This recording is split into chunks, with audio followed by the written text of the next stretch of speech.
balance isn't just a good idea. It's absolutely essential. It's based on what's most true about the body. It's based on how things actually work, and that you will imbalance systems in the body through imbalanced inputs. And I don't care if they're healthy or not. You're going to create long-term imbalances. Welcome to the Siim Lund podcast. I'm your host Siim Lund, and our guest today is Joel Greene. Joel is the author of The Immunity Code and a pioneer of many of the ideas in the nutrition space. He's the founder of Veep Nutrition Systems and has worked with companies like Quest Nutrition. This episode is brought to you by the Metabolic Autophagy Masterclass. It's the most comprehensive and in-depth program about applying the benefits of intermittent fasting and metabolic flexibility for both longevity and body composition. You get access to over 13 hours of video content about the science of autophagy, as well as a 4-week meal plan and workout routine with precise macros and food recommendations. Head over to siimlund.com/masterclass in one word and use the code POD20 for a sweet 20% discount. Joel, welcome back to the show. Hey, Sim. Yeah, thank you. Thank you for having me back. Yeah, it's we had our first talk maybe like a year ago before this craziness started, and it was a really good podcast. So maybe can you give a brief overview as well about your backstory and reintroduce yourself to people? Yeah, sure. So I generally just consider myself basically a consumer. That's kind of how I think of myself, and I've been consuming solutions for health and fitness and biohacking for a very long time, going back to really like the 80s. And so all that led me to a path where I was not making a living from fitness or anything like that, but I was running a company, and this was for me like my late 30s. And running this company, I came into this period of my life where I started the company when it was like kind of a startup, and then we grew pretty fast. We grew to like $25 million run rate, like just in a couple of years. And I was so my body fat was like about 5% when that started, and then it was like 30% by the end of that, and led me down this path where I for me realized that a lot of the advice that we as consumers get just didn't really translate very well into like having a job and a real life, family and kids and all that stuff.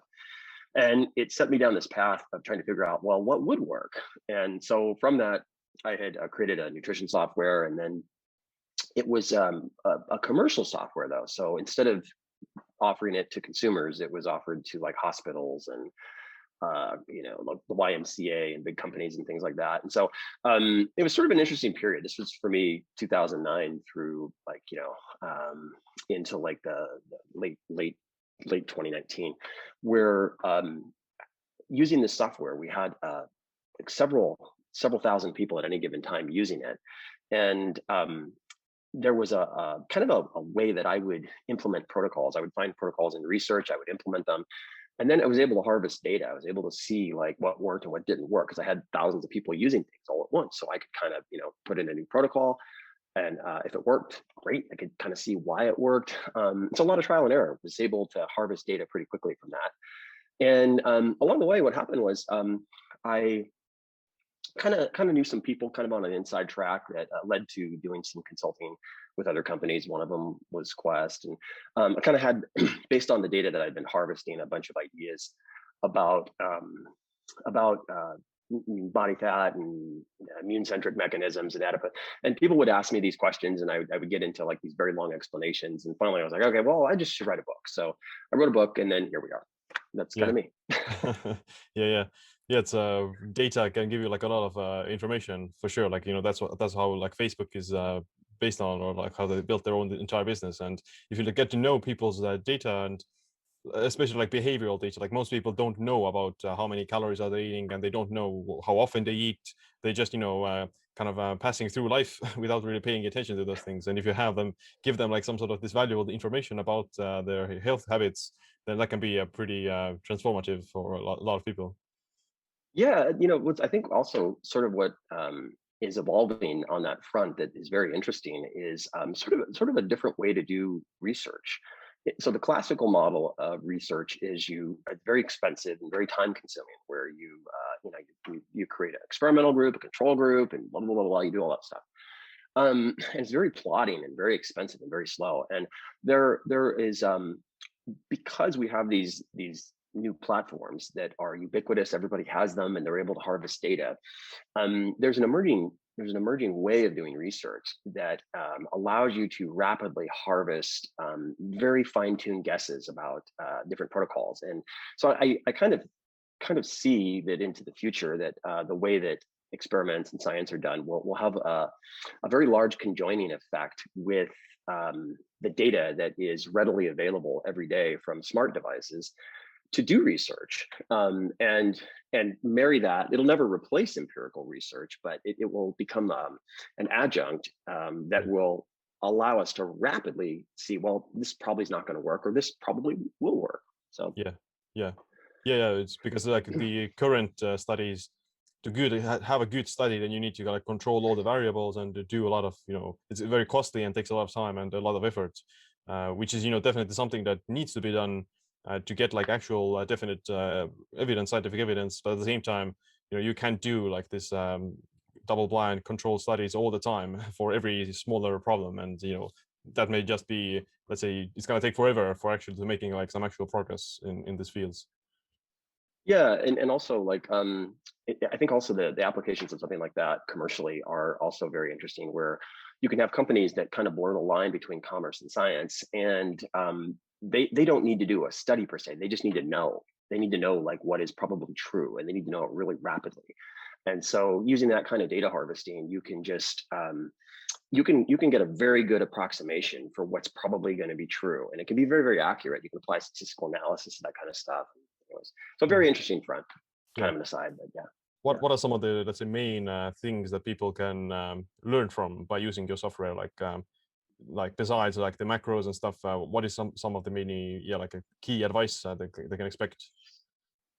Well, probably in my original software, the main thing in that, some of the ideas introduced in that were the idea of meal-to-meal sequencing. So that was a really big thing to understand that the way that you have one meal impacts another meal. A good example would be like barley kernels. Barley kernels have a very interesting, very interesting effects on glucose control.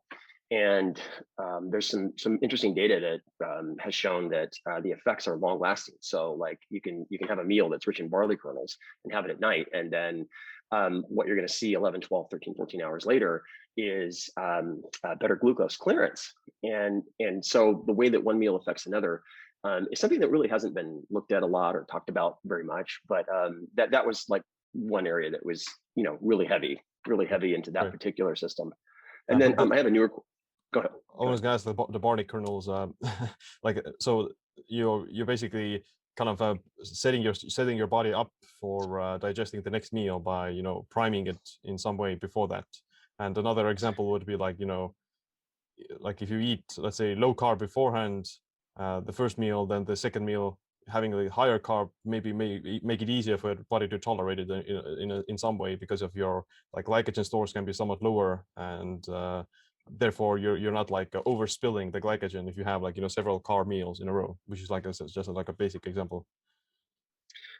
Yeah, and a very good one. Yeah, so and that's it's kind of an interesting thing. Like we can kind of, you can get into this, and there's a number of different variables and fronts that meal-to-meal sequencing can work on. So as you point out correctly, one of those is just simply glycogen storage, and then but there's quite a few other ones, particularly with respect to not just insulin, but all of the helper hormones around insulin. So the incretin hormones, GIP, GLP-1, CKK, CYY, all of the, or PYY, different sort of helper hormones that in one way or another relate to insulin, adiponectin. All this stuff can be dramatically influenced by one meal, and that dramatically affects the next. It's kind of easy to validate, like just through junk food. Like if you want to, like if you have like a really big junk food meal at one meal, it's going to dramatically influence the next meal. You're probably going to want more junk food, and so the same can be true in reverse. Yeah. So what are some ways to maybe hack it, or what is a good example of this meal sequencing, like proper meal sequencing, let's say for optimal blood sugar regulation and maybe fat loss or something? Mhm. Yeah, well, probably at the core of this, there's like probably five basic ideas. The most widely known is glucose clearance, or how well you're clearing glucose. And so there's a number of ways to affect glucose clearance. One of those methods in particular is not by subtracting calories, it's actually by adding calories. And so by adding calories from insulin sensitizing foods, there is sort of there's both a direct effect on the next meal, but there's also sort of a cumulative effect long term on the sensitization of insulin. So simple examples would be adding things like berries, or starches like garbanzo beans, or inulins from things like asparagus. Just adding these things to meals can have a very small effect on the next meal. Okay, in terms of glucose clearance, but it's an improvement on a number of factors. And the real benefit, though, seems to be most likely over the long term, where we're actually sensitizing insulin function and helping the body just to get better at clearing glucose. So that's kind of the first category. The next category would be enzyme impairment. So, and it's pretty easy to show that certain foods help to impair enzymes you need for transporting sugars. The most well-known case would be berries, where the anthocyanins and the pigments in berries can impair alpha amylase, alpha glucosidase, impair those enzymes. But enzyme impairment sort of is its own category that we can look at. The next would be gastric emptying, or just how fast or how slow things are emptying from the gut. And that really has to do with the order with which foods are taken in. So there's some good research that shows when you're taking in foods, if the last thing you're taking in a meal is the carbs, then things are going to empty slower from the gut. And then that's going to help glucosuria into the curve. And there's a lot of research in this area that's kind of interesting, and a lot of it likes to parse things down, like, well, really fat is the key, or really this thing's the key. But really, from what I've seen, the main thing just seems to be that the last thing that comes in a meal are the carbs. If you eat the carbs last, then they're last in line to clear the gut, clear the stomach. And it seems to help. So there's several there's several categories of things. Another would be sort of the amino acid makeup and the amino acid profile of things. So if you have glutamine in a meal, you're going to actually get a net reduction in calories absorbed. And there's some decent research that suggests it's even as much as 37%. I don't know that I buy that, but there certainly seems to be like this thing that looking closely at the makeup of the amino acids can have an impact on one meal to the next. So these are all like things that get really interesting when you dive into it.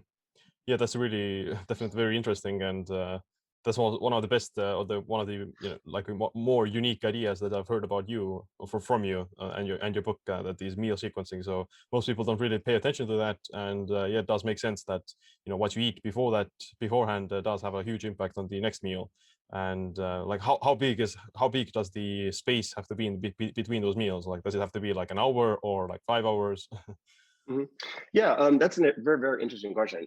So there's a couple of quick answers there. One is that if what we're looking at is sort of affecting glucose clearance and insulin function, then there seems to be a window that's about 30 minutes to an hour prior.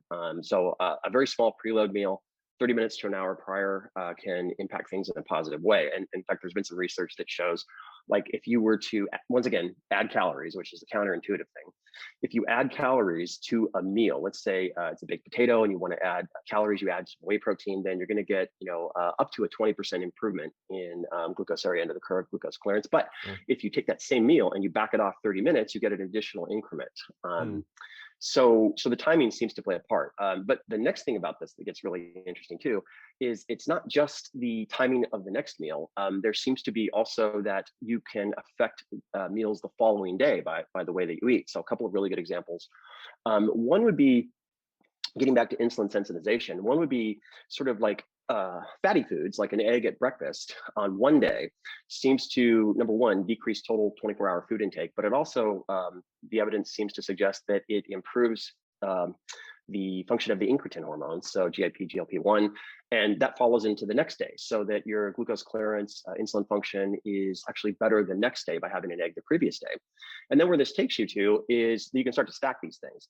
So you can have an egg sort of at breakfast and then barley at night, and both of those things impact insulin and insulin function in different ways, but they're complementary. So this takes us into this whole kind of, universe of things that hasn't been talked about a lot, which is not just meal-to-meal sequencing, but the entire family of insulin function. So insulin sort of by itself is this one thing, but then it doesn't work by itself. It's got all these other hormones that make it work. And so how do you time and combine foods to affect those hormones so they affect insulin better? And in one sense, it's sort of very interesting because once again, it hasn't been talked about very much, and there seems to be some decent research that backs this up. So yeah, and I think best of all though is it's something most people can just prove to themselves. You can kind of do it. You kind of do it readily and see if it works. So Yeah. So what would be like some good like golden rules? So you mentioned that having the eggs for breakfast, and the barley at nighttime. So yeah, like are there anything like that you would add to like every meal in terms of helping to maybe absorb it better or digest it better or have like a lower blood sugar response? mhm. Yeah. So once again, coming back to insulin, long term, the effect of getting insulin to just function better will affect everything else. And so, you can make a very, very strong case that there are very specific foods that just sensitize insulin to make it work better, and that even just by adding very, very small amounts of these things to any given meal, that you're getting an incremental effect. And when I say incremental, I want to make it clear that there's no panacea. It doesn't exist. But what does exist is maybe a 2 or 3% improvement, and then you can stack 4 or 5 things that have a 2 or 3% improvement, and now you have like a 10, 20% improvement, and then that carried forth meal to meal every day. That's a big deal. So just no specific order here, but if we're looking at foods that are a little richer in carbohydrates, that are more prone to spiking insulin, then there are whole families of fibers that seem to affect insulin function in a very positive way. So beta glucans, inulins, things that contain resistant starch, and all of these things together. So specific foods, are certain types of grains. I mentioned barley works very well. Rye seems to work very well. Getting into like phenols, dark phenols seem to help quite a bit. So the color pigments in them seem to help glucose function a lot. So, things like pomegranate, things like blackberries, all these things affect different phenols, and they affect things in different ways, in a very positive way. Whey protein seems to be something that works really well, seems to aid glucose clearance quite a bit. And then you have like all kinds of tool sets like berberine and, glutamine and all kinds of things like that. So any one of these things, and I just think of these things kind of like, it's kind of like fighting, in fighting, you learn skills and you learn techniques. And so you learn when to use them. Like, so. Kung fu, of nutritional kung fu. Basically, yeah.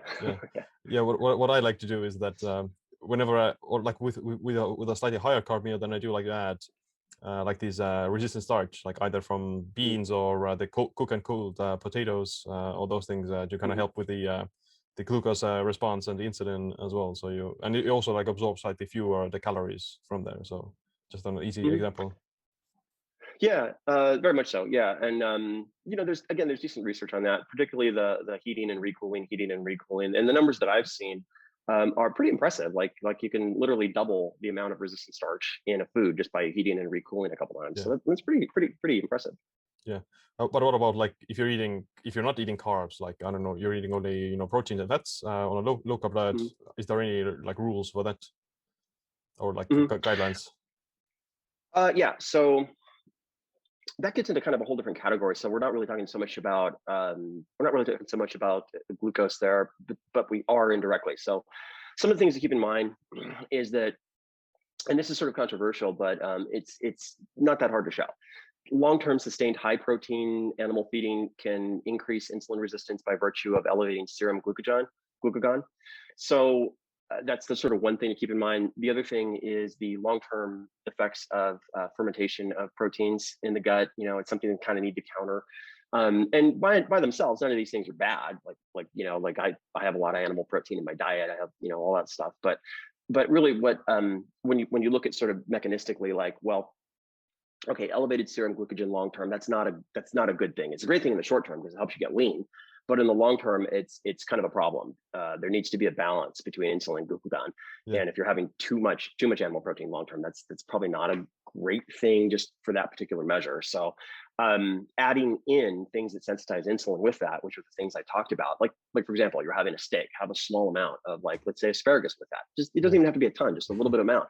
And what that will do is a number of things. One, it helps you ferment a little bit better in the gut. So you're not purely fermenting proteins, you're actually fermenting fibers, and it sort of seems to shift the balance away from fermenting potentially toxic compounds from bacterial metabolites from fermenting meat.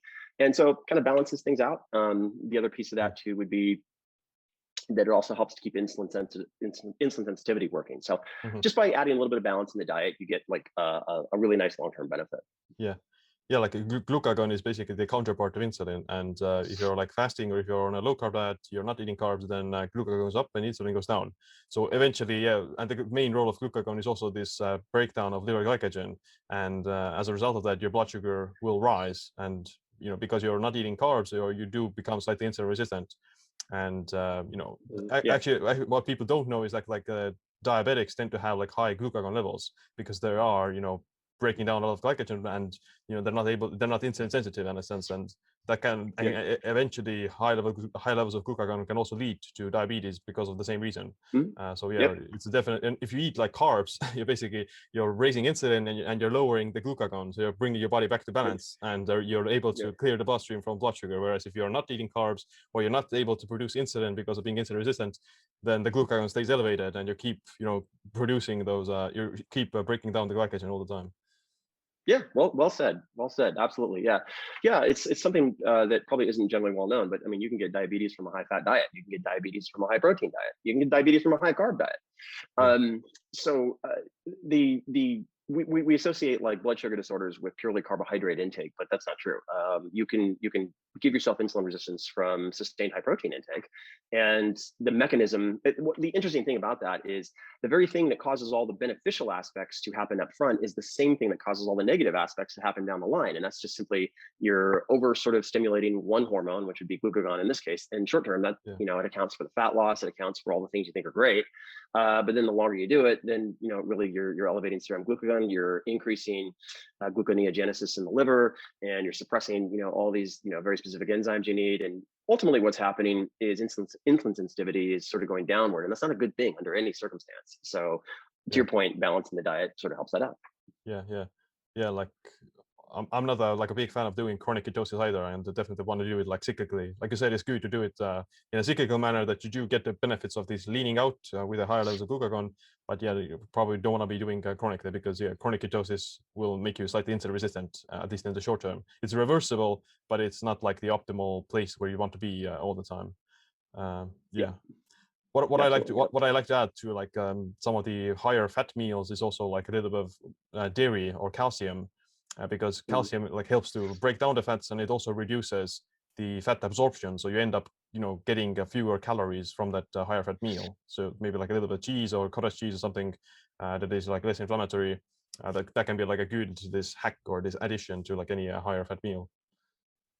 Yeah, so the addition of I did a whole video series on this on my Instagram, which is a lot of unknown things about dairy. One of them is that it actually increases fats passing through the gut by the formation of calcium soaks in the gut. So it's kind of a natural fat trapper. And then along with that, you have sort of all these beneficial effects on aldosterone, or basically the renin-angiotensin system, and suppression of ACE and all this stuff. So it's just a really good addition to help increase fat oxidation and help do all these beneficial things, contrary to what most of us have been told, which is just avoid dairy because dairy's bad, blah, blah, blah, blah. It's actually quite functional. Yeah. It's if this comes from like a good source, and it's if you are not allergic to it, then it can be a definitely very good food.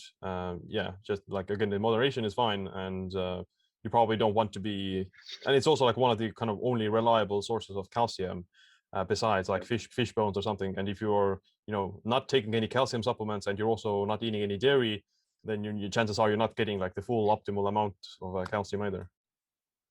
Yeah, I actually saw some really interesting research on this a number of years ago. I had seen some fitness guru post that the calcium from dairy wasn't absorbable, and like I knew that wasn't true, and I kind of just spur of the moment dug up some old research on that. And so it turns out that the glycomacropeptides, or the sugars in dairy, what they do is that they extend the sort of runway of calcium in the gut. And so what they do is they actually help calcium absorb better in the gut, and you get better absorption of calcium from dairy. So it's one and there's some really good research a number of years ago by this dude named Zemmel, who you can kind of take it with a grain of salt.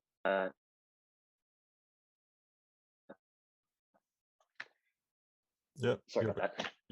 You're Yeah, you can kind of take it with a grain of salt. Like it's, it was some of, I think it was funded by the Dairy Council, some of it, but okay, well, so what? You can kind of use it as a line in the sand and then compare it to other research and see, if it seems to hold water or not.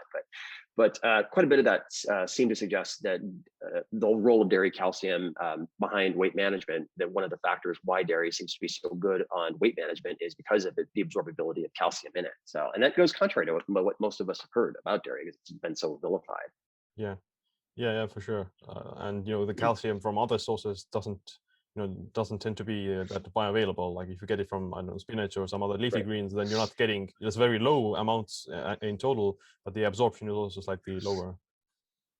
Yeah. So also on that note, what's interesting is that dairy contains bioactive peptides, and by bioactive, essentially the way to think of them is that they're encrypted peptides. So they don't de-encrypt or unencrypt until they get in the gut. And once they become active in the body, they serve a number of different functions that are highly beneficial.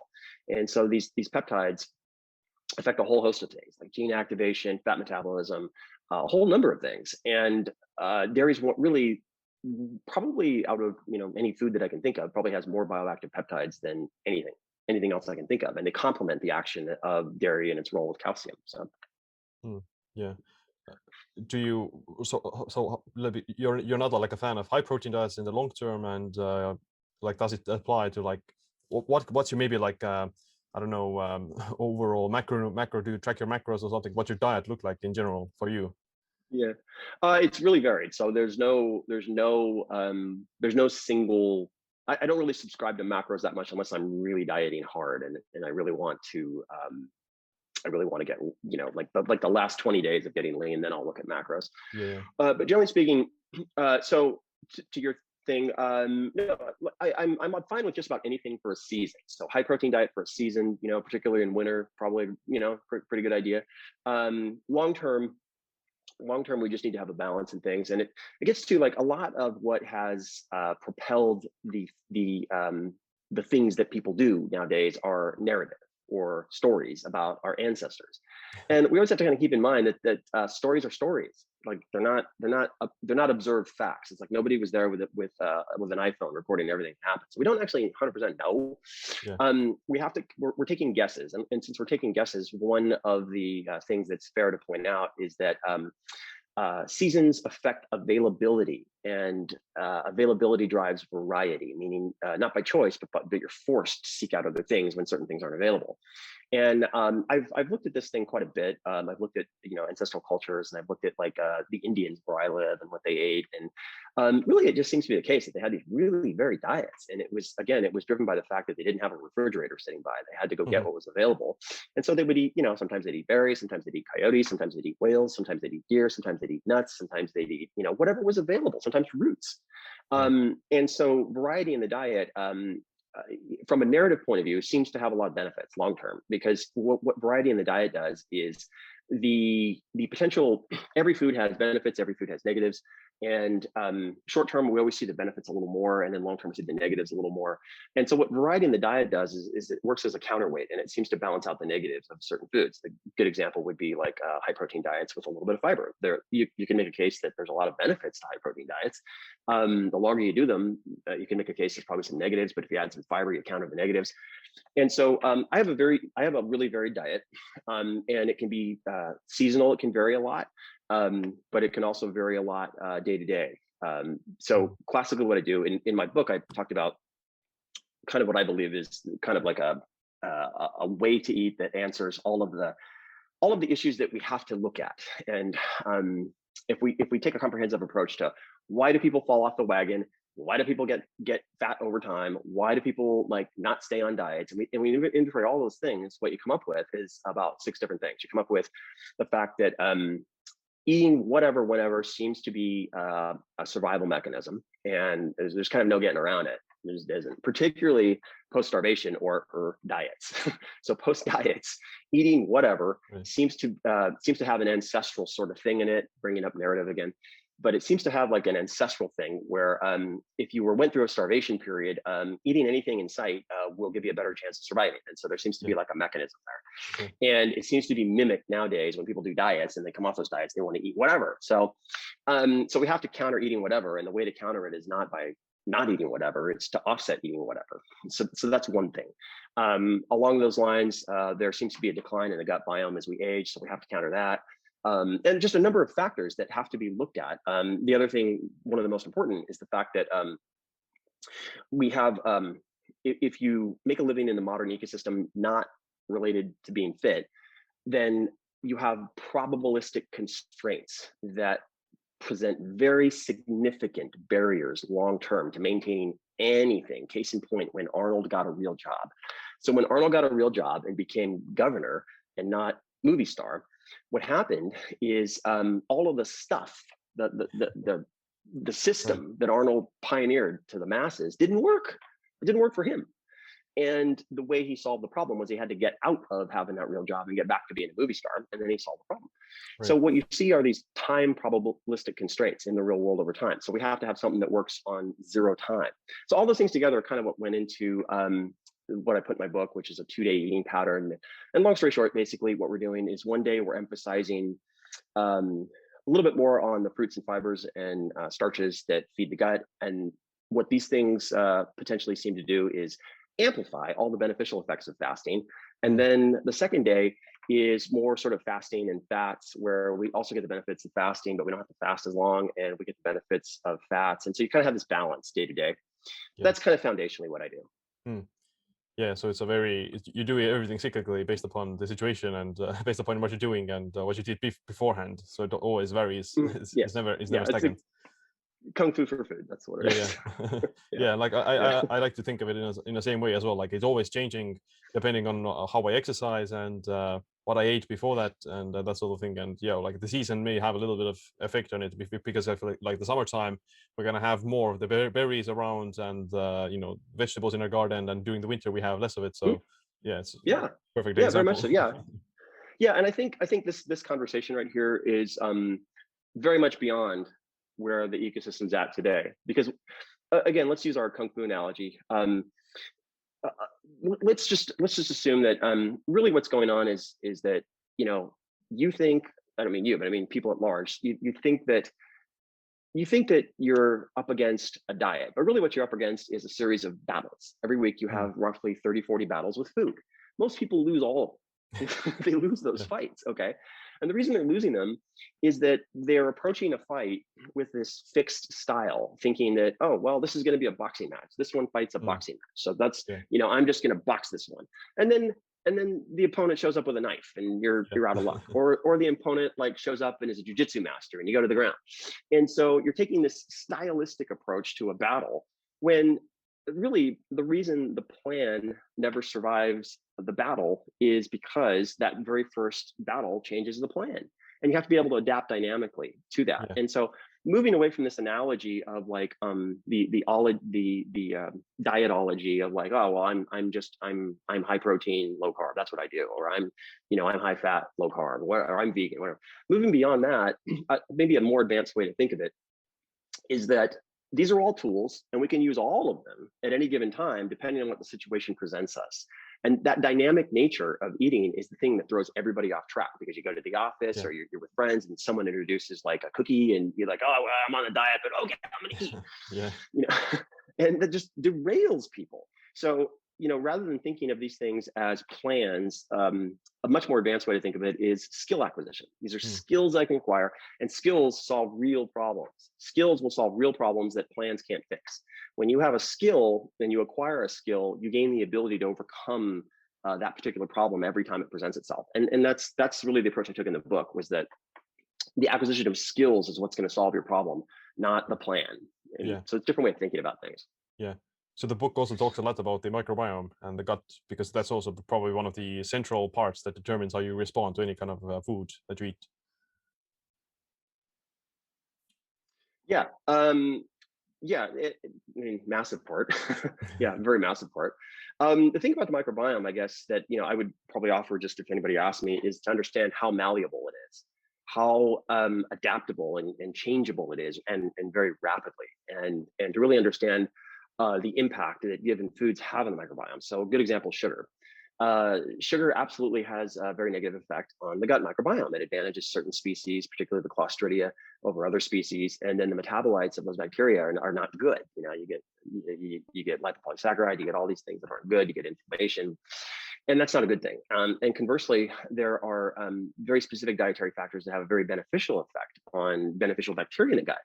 And these changes happen rapidly, and they affect a global spectrum of things, notably cravings. Like you can rapidly I think I get this email from one school of thought, which is fighting cravings, and you have to fight cravings. And no, you can steer cravings. It's a much better idea. You can steer cravings by steering bacteria, and it can be done pretty quick. You can make yourself crave. You can go from craving sugar to craving salads, and it's not that hard to do. You can go from just by changing the bacteria in the gut by giving them the right substrate. And there's good research on it, and it affects everything rapidly. So as a skill, as far as skills go, like an indispensable skill that will help the average person make a dramatic difference over time is just simply understanding how to rapidly fine tune the bacteria in the gut. Yeah, it's a very, very simple thing. Yeah, it's like, because a lot of the time when people, let's say, they do fall off the wagon and they have like a cheat day or something, and they're not properly prepared for that, then the next following days they're gonna crave these additional junk foods because they restructure their microbiome to start craving those foods again. Whereas if they're on a diet for like weeks and weeks, then they actually like the healthy foods because the microbiome has adjusted, and it's got just a kind of this. Goes to show how big of an effect the gut has on the brain and or just decision making in general. Yeah, it's very, very, very profound. One of the key signature things to that whole thing, like the way that that you've done a good job, is through nausea.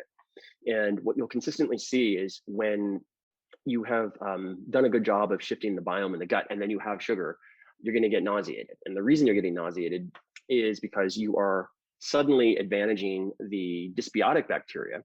Well, they're spinning up, they're growing rapidly. And what they're doing is they're displacing commensal bacteria. And as they displace those commensal bacteria, their gut's still open, they still let the polysaccharide into your gut, which is the exact same thing that happens when a fever breaks. Your body heats up, it kills bacteria, the guts break open, you feel nauseated, you want to go throw up.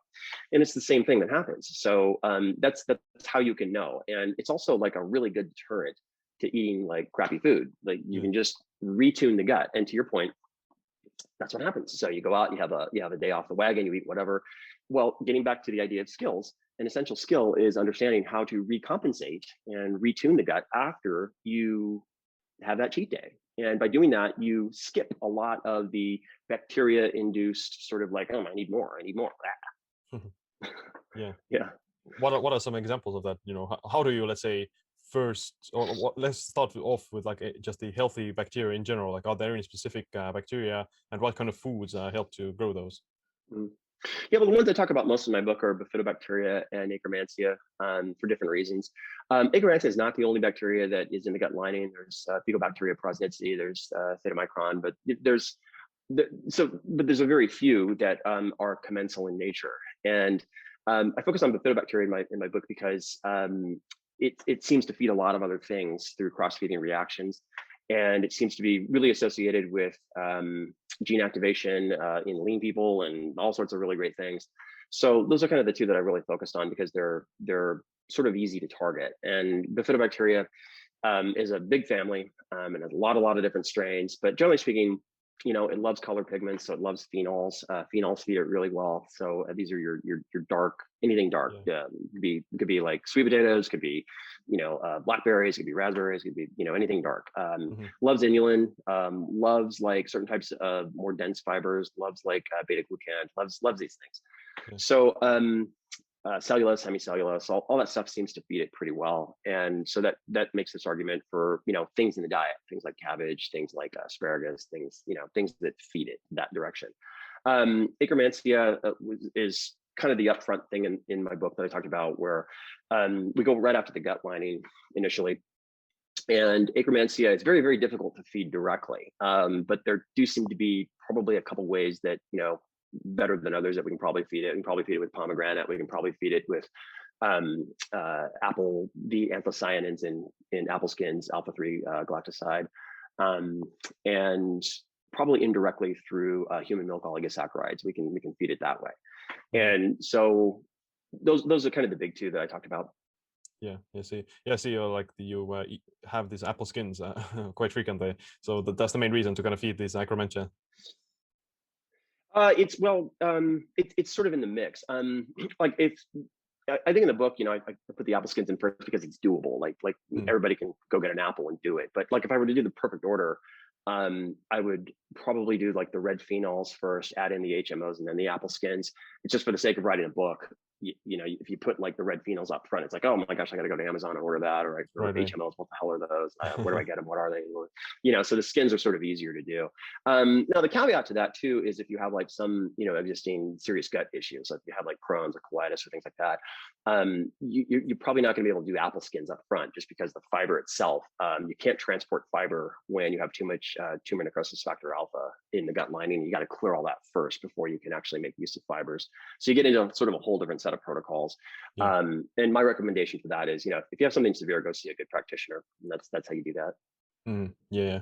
So would it apply to some similar like leaky gut if you have like these, intestinal permeability? So you have to first like start to heal the gut lining, and then it's your ability to tolerate any kind of other food, which also could just increase, and you may not have actual intolerances. You're just having like this leaky gut. Yeah.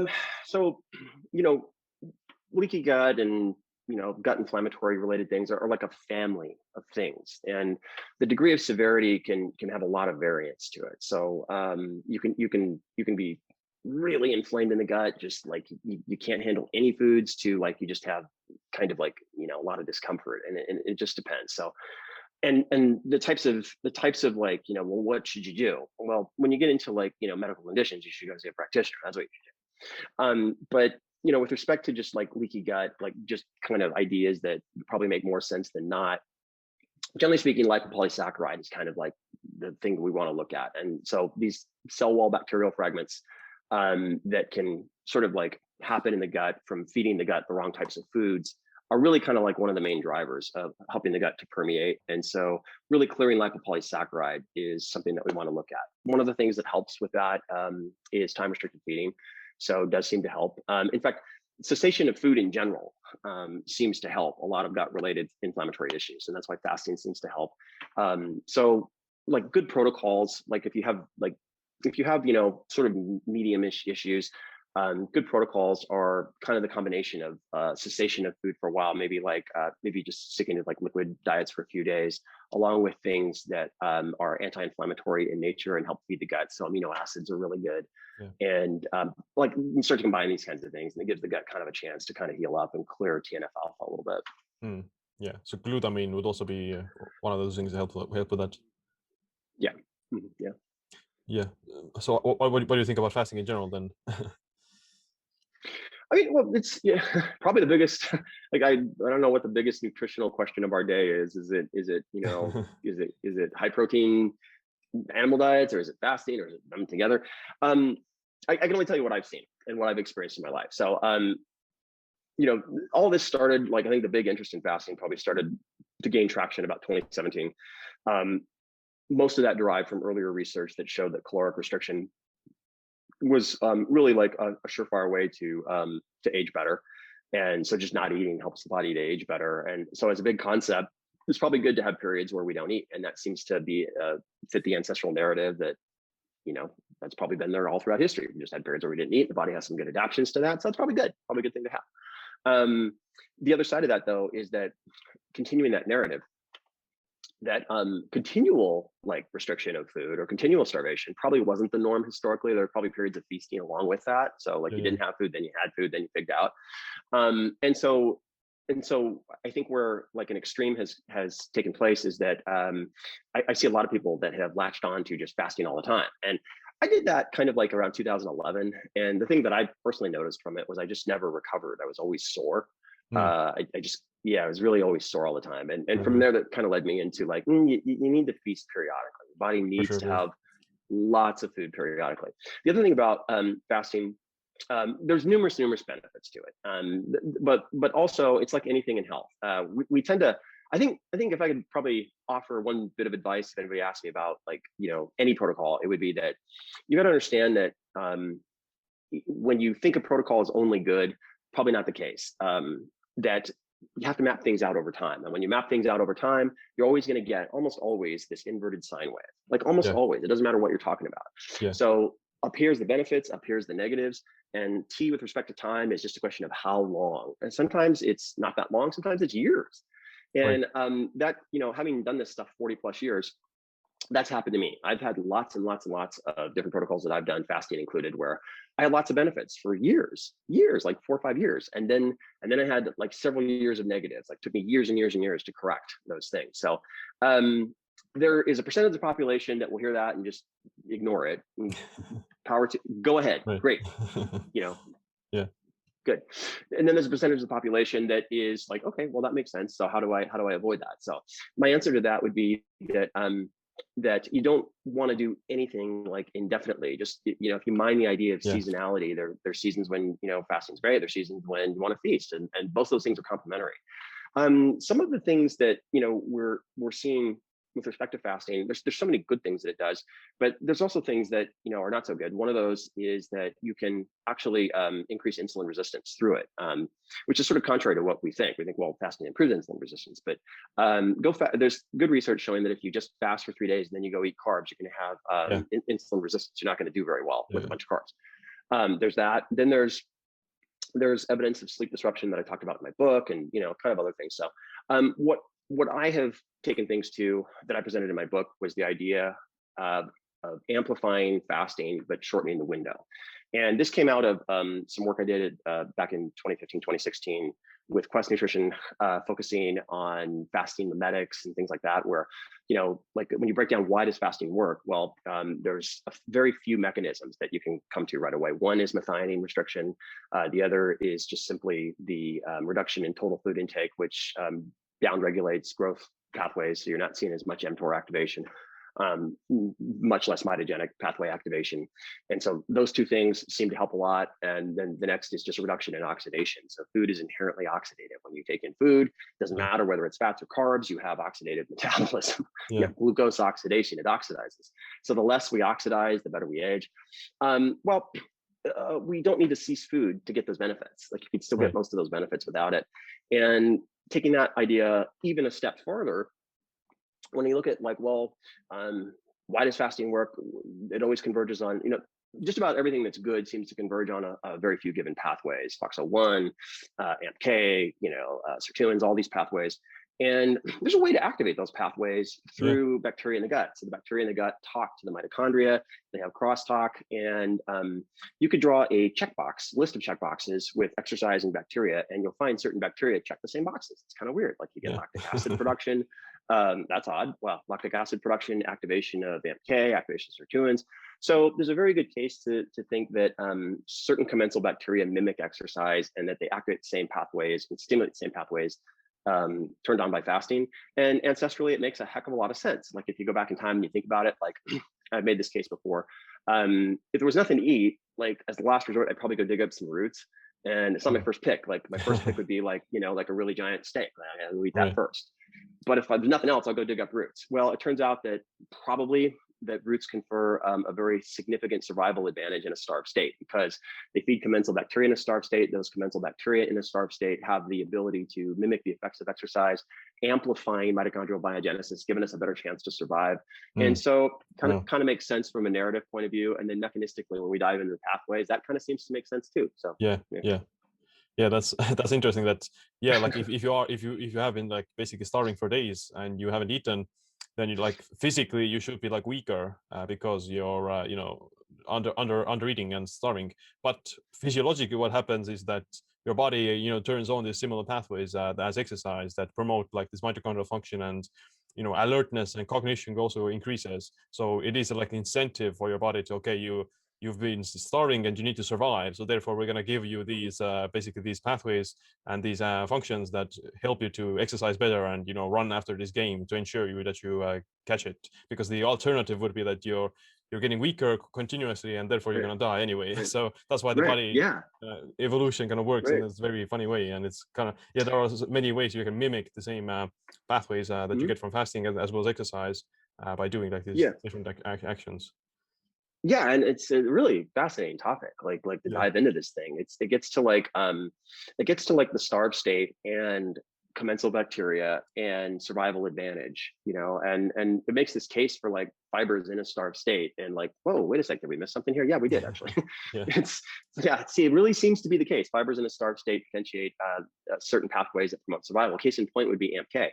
So the AMPK pathway does this really interesting thing with glucose. What it does is it respools glucose back up into the cytosol, but it doesn't expend it.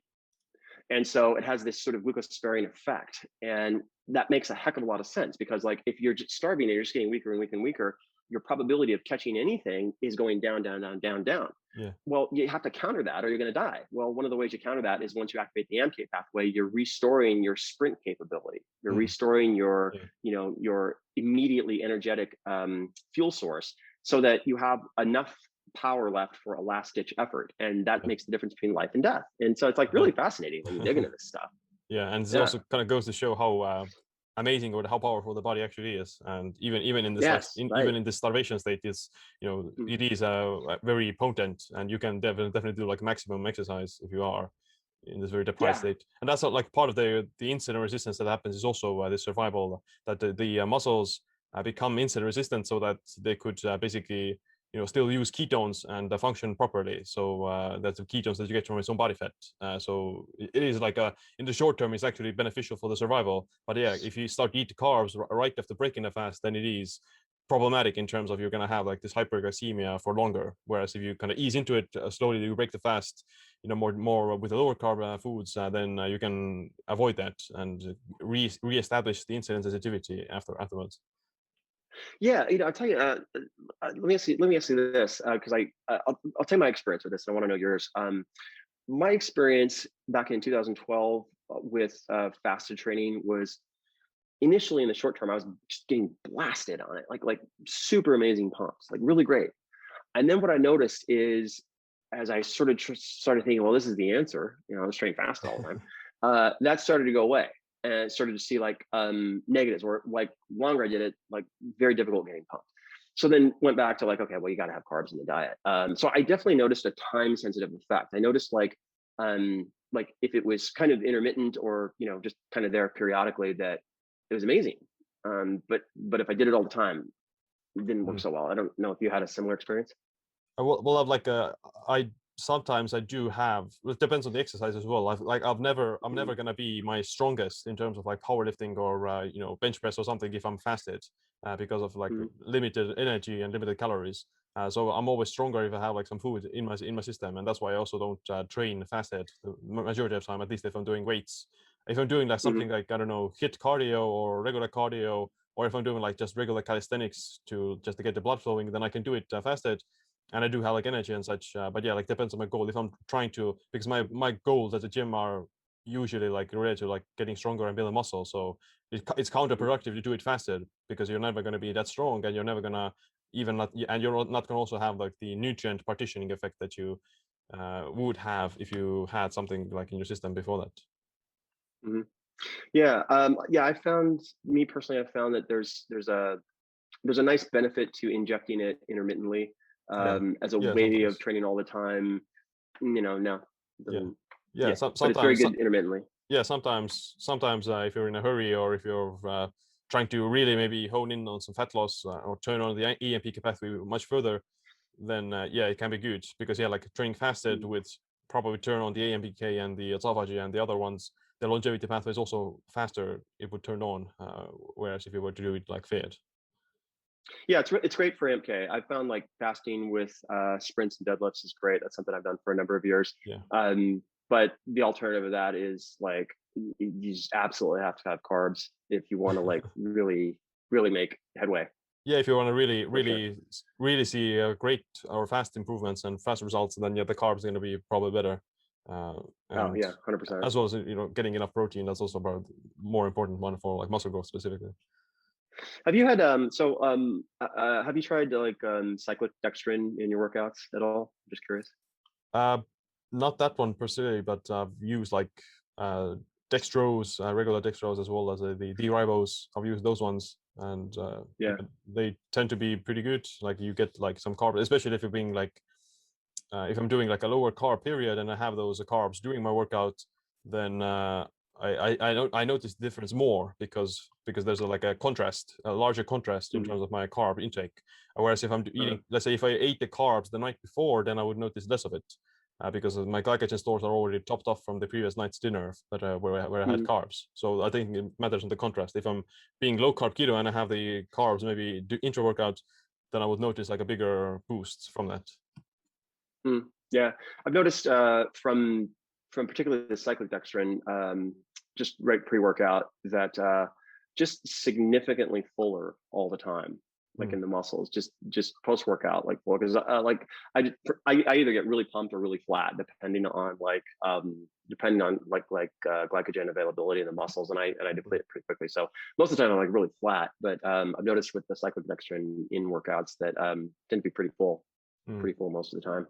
Do you use like any like creatine or like citrulline or something? Any other workout subs? Yeah, for sure. So the thing, I'm older, so 56. So the number one thing when you're older is your circulation. You can't build muscle without good circulation. You just can't. You can't even get pumped. So there's kind of a push-pull between things that will drive better circulation and then doing it too much. So, but like I use just kind of like a lot of the standard stuff, citrulline, beta alanine, different types of special sugars, a little bit of creatine. Lately, I've been experimenting with a couple other things that seem to be working pretty well. And it just really has to do with opening and dilating the blood vessels. And what I found is that particularly with age muscle, if you can get the blood vessels to dilate, you can get very similar sort of like performance gains to when you were younger. And it's all circulation. The other side of that though has to do with macrophage polarity. And so most people as they get older, they don't have enough nitric oxide. You get in kind of like the fitness set where they're consuming, energy drinks all the time, and they have too much nitric oxide, and so Right. what ends up having is you're always sore because you have too much M1 macrophage polarity. And so if you're consuming energy drinks and you're always sore, get rid of those, and then just limit all that stuff to kind of pre-workout. That's what I've found. Would it apply to caffeine as well, regular coffee? No, not so much. I haven't found that to be true with coffee. I don't really drink coffee anymore though, just for a number of different reasons. Not that I think it's that bad, but I can't handle it. It makes me nuts. So Right. About all the blood flow restriction training, have you tried those?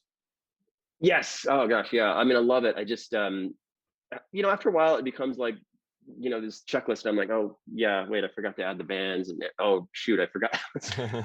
I can only focus on 2 or 3 things at once. So just there's so much now that I just I love blood flow restriction training. It works. I mean, it works amazingly well. I'd probably do it more if I could remember to just bring the damn bands. I don't know. I think also though, as you get older, I think it's probably essential, like that mix it in for sure. I use it myself as well for like recovery, and it's really awesome for the pump. And just you can just use the lighter loads, lighter weights, and kind of avoid you don't want to be doing heavy lifting all the time either. Yeah, I would agree with that. With for heavy weights. Yeah. So you mentioned you're 56. So like, what is your maybe strategies? What's your current, let's say, anti-aging, training strategy and diet strategy in general? Pretty much the stuff that's in my book. So the most important thing is the way that I eat, just because your primary driver apart from sleep would be insulin output. So insulin output is going to drive all the body's mitogenic pathways, the MAPK pathway, and that's what's going to drive a good chunk of the aging process. It's going to drive you through the Hayflick limit, all that stuff. So really the key is not where we've come to in this era is, well, just get rid of insulin production. That's what you do. But no, it's not that. It's to increase the efficiency of insulin while having regular doses of insulin. That's really the thing. So the way that the 2-day core pattern I talk about in my book works is that you're doing both. So one day you're training insulin efficiency, and the next day you're actually driving insulin output. So you have 3 days in a week where you're not necessarily producing that much insulin, but you are sensitizing insulin. And that's the trick, sensitizing insulin and insulin output at the same time, but not on the same day. So that works really well. And then along with that, you can stack other things on top of that. So, kind of an easy one is driving commensal bacteria. That's going to help you age better. Another is focusing on redox and oxidation, which a lot of that you can do through food, but you can also just through selectively timing things, you can decrease oxidation. So in the book, I made this case that like antioxidants can be good, but they can be bad, and there's really best times for them. One of the best times for antioxidants is after a big meal. That's like a no-brainer. Like after a really big meal, that's when you want to have antioxidants. And also, it makes a good case for why balance in the diet is essential, because when you get a varied array of antioxidants with a big meal, then you don't rust as fast. That's a big deal, how fast you rust. Yeah. So there's that. And then finally, there's just stimulation of all the longevity pathways. And so that stuff I talk about, which I call the amplified fast, and that's stimulating bacteria prior to fasting, and then you have to fast much shorter, and then you can use small molecules to simulate all that stuff. So top of the list, berberine, NAD repletion through a number of mechanisms, not just NR or NMN, and then a bunch of other things that we can look at, kind of converging a bunch of pathways all at once. One of the ones that probably never doesn't get enough play is genistein, and genistein has a number of really beneficial effects on sort of the longevity pathways when it's used selectively. So that's a really good one I like to use. And then, just an array of things, but I mix them in. I don't use the same things all the time. Like I'll have 1 month where I emphasize more pexophagy, maybe 1 month. The next month, maybe I'll emphasize more just straight, longevity pathways, SIRT1, AMPK, all that stuff. And then another month where, maybe I'm emphasizing, organs, liver, things like that. So I just mix a lot of stuff in. Yeah. Do you use any of the, metformin or rapamycin? Or have you used? No, no. I mean, I kind of believe that you can have a really good 100 years, like a really good 100 years. Like I think that's possible. I think I'm living it right now. I think I'm headed that direction. Time will tell. I mean, it could change tomorrow. I don't know. Right. You only take it day by. When you get to my age, you take it day by day. You're like, so far, I don't know though. But so I think that with the idea of a really good 100 years. There's the idea of when to use these things. And my belief is that they're really great to save them for the finish. That includes steroids, that includes all that stuff. So these things are not bad or good, but when to use them is a big deal. And I think there's key junctures in the aging process, the early 60s being one of them, where the administration of some of these things can have profound lasting impacts, and you can just age dramatically better. And so I put metformin and rapamycin kind of into those categories. I just use berberine for now because it's so effective. It's great sensitizing insulin long term. Just does a number of things. It's great for cholesterol. So until metformin, berberine. Yeah. So you don't wanna basically use your options as fast as possible, or use up all your options. You want to use them when you actually need them. And people start using these things already in their 20s or 30s, and they may just exhaust their pathways or exhaust the use of them. Totally. I've seen it. I've absolutely seen it. I've seen guys who looked mind-boggling in their 30s, and then by the time they're 50, their bodies are used up. It's like they're done, literally done. And like I'm just getting started right now. I didn't use those things. Yeah. So, and it's not that I'm against those things. I think, but the analogy is the Fast and the Furious. It's like you save the nitrous right for the end of the race. That's where you save it for. And so I think that's a much smarter way to go. And I've seen people like in their late 60s, 70s use some of these things, and they get like this 20-year-old body. It's incredible. And the reason is they never used those things before. That's why. Yeah, that's awesome. Well, all the information you talk about can be found in your book, and it's a really awesome one. I've read it, and it goes into detail about all the sequencing and the meal timing and the bacteria and things. Yeah, it's a very unique and very fascinating read. So where can people get it, and where can they learn more about you? Yeah, so veepnutrition.com, veepnutrition.com. You can get both the book and, we've got some other great stuff there you can look at. You get the book there, but you can also get the book on Amazon. It's the immunity code. And I think it's, immunity code. You can get that Amazon or at our website.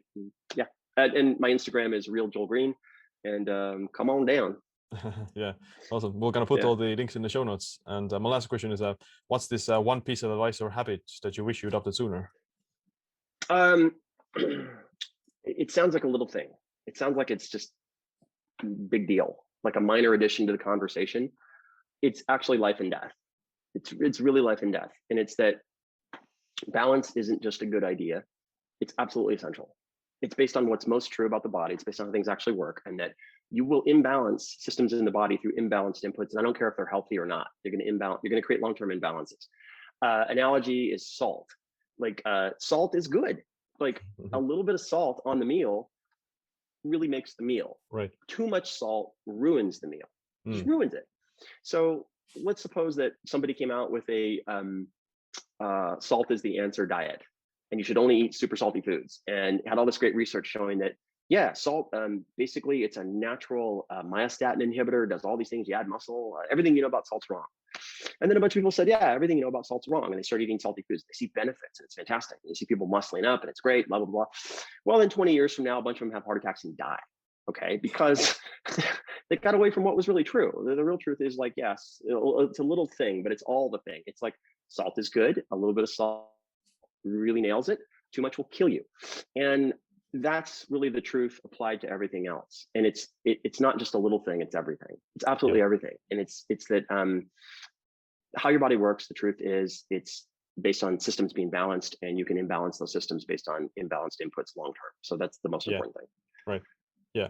So yeah, and I agree. And a little bit of imbalance can be good, but not for the long term. Like you can get away with it, and in the short term, it can actually be beneficial.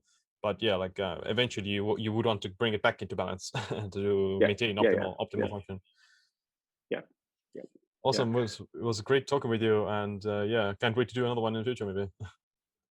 Thank you so much again, Sim. Great to come back on the show, and super appreciate it, and good to talk to you. Yeah, you too.